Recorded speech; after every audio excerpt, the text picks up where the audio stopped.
Well, hey, everybody. So it's Ellen here from Angela's Hope. And I guess I just want to talk to you about what this YouTube channel is going to be all about.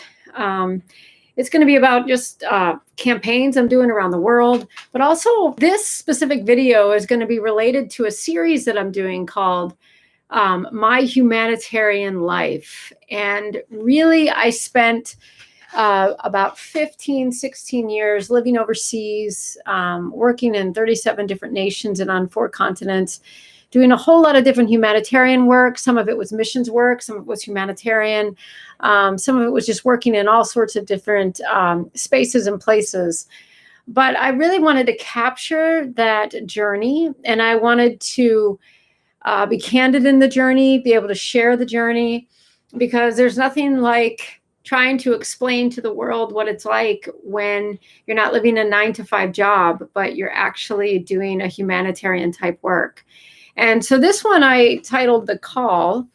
And I would have to say that probably from the time I was a child, I always had this love of movement and I had this love of travel. And I grew up around international people. My mom worked in a church and she was working with international students. And so I had a lot of opportunities to be with people from different nations. And I was always just intrigued by them from the time I was a child. But as like anything, life happens, you kind of do your thing, you get into the American way of doing stuff. And, I graduated university with degrees in education. And then after I had been teaching for 10 years, I was sitting at my desk one day and all of a sudden I just got this sense and got this feeling that like my time with teaching was done. And it was like I almost heard an audible voice just say, your time here is done. And then, you start to figure out, you're like, okay, what do I do with this life? Okay, what does that mean? What does that mean my time here as a teacher is done? And it was the sense and the feeling really on the inside that it was time for me to start looking into doing overseas work. And so because I was pretty heavily involved in the church at the time, I immediately jumped into the area of missions work. Little did I know that in a lot of ways, missions work and humanitarian work go hand in hand. So I ended up really just going to New Zealand was my first stop in my 37 nation journey.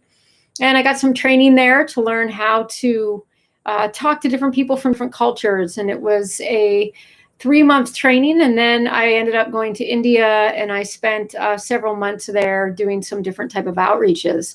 And some of those outreaches involved, poverty or involved working with orphans. It involved working with churches. I was quite active in that area and that arena. So we did a lot of different church programs, feeding programs, all sorts of different programs. I had real opportunity, which was a lot of fun. I ended up, working with Mother Teresa's ministry, and that was exciting. And I just began to see a whole lot of different things. And here I was experiencing life overseas, and I had already been overseas now for 6 months, and I absolutely loved it. And so for me, it was something that really just worked. It was something that really stuck in me. It was something that I really realized about myself that it was great, that it was a joy of mine. And it was very different from, the American way of doing things, right? You work on that 9 to 5 job. And when you're doing humanitarian work or you're doing missions type work, it isn't like that. You can be called on at all hours. Sometimes I was helping dig wells and build different stuff in the wee hours of the morning. And other times it was just doing just the regular, daytime type hours of working, but you could always be called on for anything. And what is neat is I think like my life in general has been one of movement. And so I loved the flexibility that I began to realize was happening totally with this call, I guess you could call it, call by the universe to work in overseas countries. And I loved being around the language, and I loved listening to the stories of old. I loved going into the villages as much as I loved working in the cities. But I actually really didn't have a specific focus I was doing. I was just doing all sorts of different type of work and in different type of areas.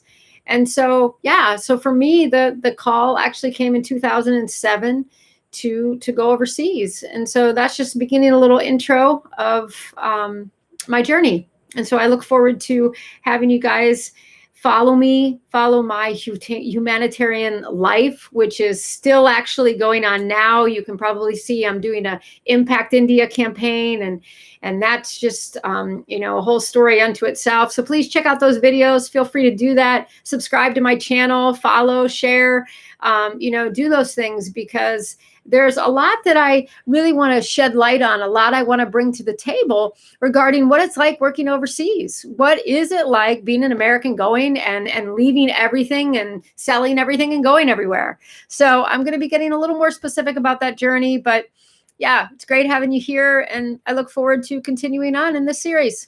Have a good one, everyone.